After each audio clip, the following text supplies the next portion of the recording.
प्यारे दोस्तों, धार्मिक कथाएं चैनल में आपका हार्दिक स्वागत है। आज मैं अपनी वीडियो में शनिवार की कथा सुनाने जा रही हूँ। इस दिन शनि की पूजा होती है।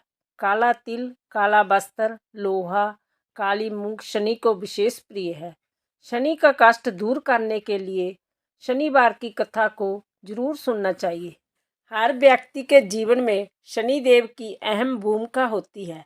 अगर कुंडली में शनि सबसे अच्छी स्थिति में है तो जय व्यक्ति को बहुत ही कम समय में बड़ी सफलता देता है। इसलिए हर संभव प्रयास करके शनि को प्रसन्न करना चाहिए। प्यारे दोस्तों, यदि आपने मेरा चैनल धार्मिक कथाएं लाइक और सब्सक्राइब नहीं किया तो जरूर करें। बेल आइकन दबाना ना भूलें ताकि जो आने वाली सभी वीडियोज की जानकारी आपको सबसे पहले हो सके। वीडियो को पूरी सुनने के बाद कमेंट बॉक्स में जय शनिदेव लिखना ना भूलें। वीडियो को ज़्यादा से ज़्यादा शेयर करें। शनिवार की कथा। एक बार नवग्रहों में बहस हो गई कि नवग्रहों में सबसे उत्तम ग्रह कौन है। इस बात के निष्कर्ष पर पहुंचने के लिए सभी देवता देवराज इंद्र के पास पहुंच गए। उन्होंने कहा, हे देवराज, अब आप ही निर्णय करें कि हम सब में से बड़ा कौन है। देवताओं द्वारा पूछे गए सवाल से देवराज इंद्र उलझन में पड़ गए। इंद्रदेव ने कहा कि मैं इस प्रश्न का उत्तर नहीं दे सकता, मैं असमर्थ हूँ। इस सवाल का जवाब पाने के लिए वो सभी पृथ्वीलोक में उज्जैनी नगरी के राजा विक्रमादित्य के पास गए। राजा विक्रमादित्य के महल पहुंचकर सभी देवताओं ने प्रश्न किया। इस पर राजा विक्रमादित्य भी संजम में पड़ गए। वो सोच रहे थे कि सभी के पास अपनी अपनी शक्तियां हैं, जिसके चलते वो महान है। अगर किसी को छोटा या बड़ा कहा गया तो उन्हें क्रोध के कारण काफ़ी हानि हो सकती है। इसी बीच राजा को एक तरीका सूझा।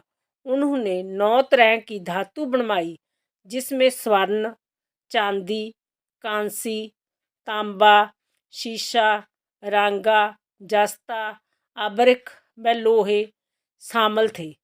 राजे ने सभी धातुओं को एक एक आसन के पीछे रख दिया।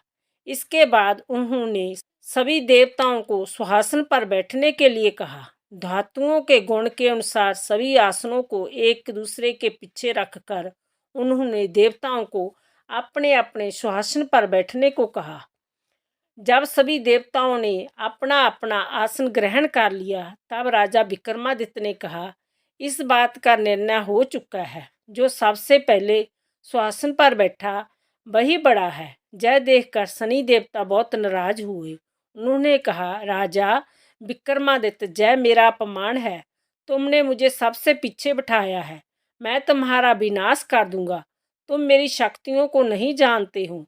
शनि ने कहा, एक राशि पर सूर्य 1 महीने, चंद्रमा 2.25 दिन, मंगल 1.5 महीने, बुध और शुक्र 1 महीने, बृहस्पति 13 महीने रहते हैं। लेकिन मैं किसी भी राशि पर 7.5 वर्ष रहता हूँ।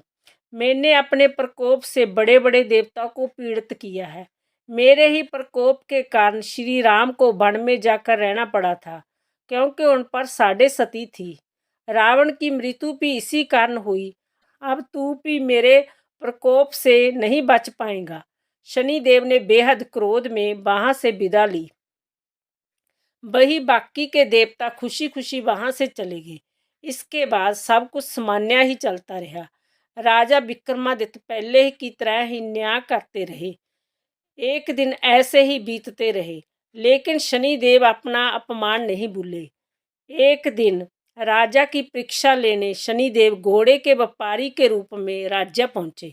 जब राजा विक्रमादित्य को इस बात का पता चला तो उन्होंने अपने अश्वपाल को कुछ घोड़े खरीदने के लिए भेजा। अश्वपाल लौट आया और राजा को बताया कि घोड़े बेहद ही कीमती है। राजा ने खुद जाकर एक सुंदर और शक्तिशाली घोड़ा पसंद किया और उसकी चाल देखने के लिए घोड़े पर सवार हो गए। जैसा ही राजा विक्रमादित्य घोड़े पर बैठे, वैसे ही घोड़ा बिजली की रफ्तार में दौड़ पड़ा। घोड़ा राजा को एक जंगल में ले गया। वहां जाकर राजा को नीचे गिरा दिया और कहीं गायब हो गया। राजा राज्य का रास्ता ढूंढने के लिए राजा जंगल में भटकने लगा, लेकिन उसे कोई रास्ता नहीं मिला। कुछ समय के बाद उसे एक चरवाहा मिला। भूख प्यास से परेशान उस राजा ने चरवाहे से पानी मांगा। चरवाहे ने उसे पानी दिया और राजा ने उसे अपनी एक अंगूठी दे दी। रास्ता पूछकर राजा जंगल से निकल गया और पास ही मौजूद एक नगर में पहुंच गया। एक सेठ की दुकान पर राजा ने कुछ आराम के लिए रुका। वह सेठ से बातचीत करते हुए उसने बताया कि वह उज्जैनी नगरी से आया है। राजा कुछ देर तक उस दुकान पर बैठा रहा। जितनी देर तो वह बैठा, सेठ जी की काफ़ी बिक्री हो गई। सेठ ने राजा को बहुत भाग्यवान समझा। सेठ ने राजा को अपने घर खाने पर आमंत्रित किया। सेठ के घर में एक खूंटी पर सोने का हार लटका था। उसी कमरे में वो राजा को छोड़कर बाहर चला गया। कुछ समय के बाद खूंटी उस सोने को हार को निगल गई।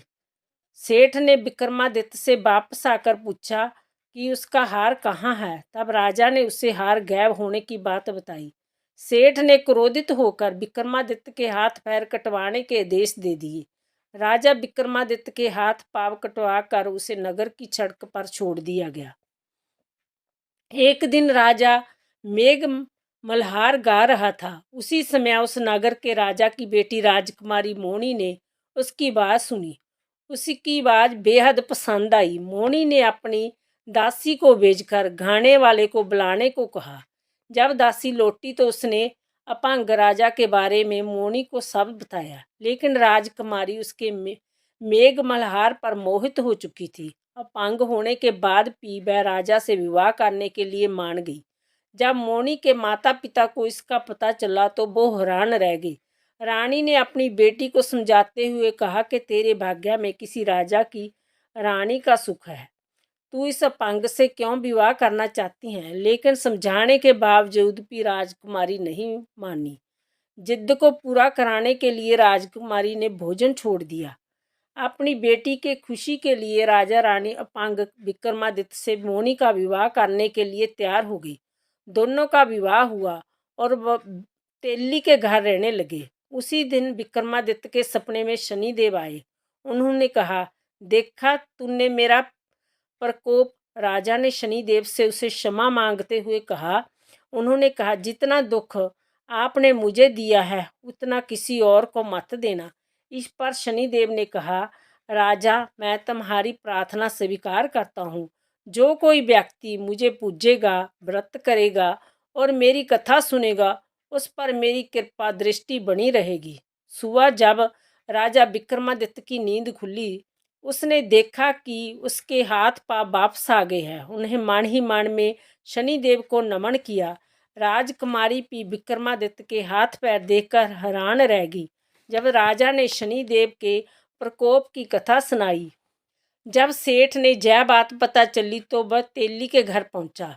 उसने राजा विक्रमादित्य से उनके पैरों में गिरकर माफ़ी मांगी। राजा ने सेठ को माफ़ कर दिया। सेठ ने राजा से उसके घर जाकर भोजन करने के लिए कहा। भोजन करते हुए अचानक से ही खूंटी ने हार उगल दिया। सेठ जी ने अपनी बेटी का विवाह भी राजा के साथ कर दिया। उन्होंने उसे स्वर्ण आभूषण धन आदि देकर राजा के साथ विदा कर दिया।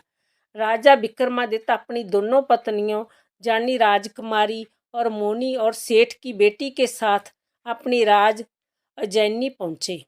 सभी ने उनका स्वागत किया। इसके बाद राजा विक्रमादित्य ने पूरे राज्य में घोषणा करते हुए कहा, आज से शनिदेव सब देवों में सर्वश्रेष्ठ माने जाएंगे। साथ ही शनिदेव का व्रत करें और व्रत कथा जरूर सुने। जय सुनकर शनिदेव बहुत खुश हुए। व्रत करने और व्रत कथा सुनने से शनिदेव की कृपा रहने लगी और लोग आनंदपूर्वक रहने लगे। बोलो शनि देवता की जय।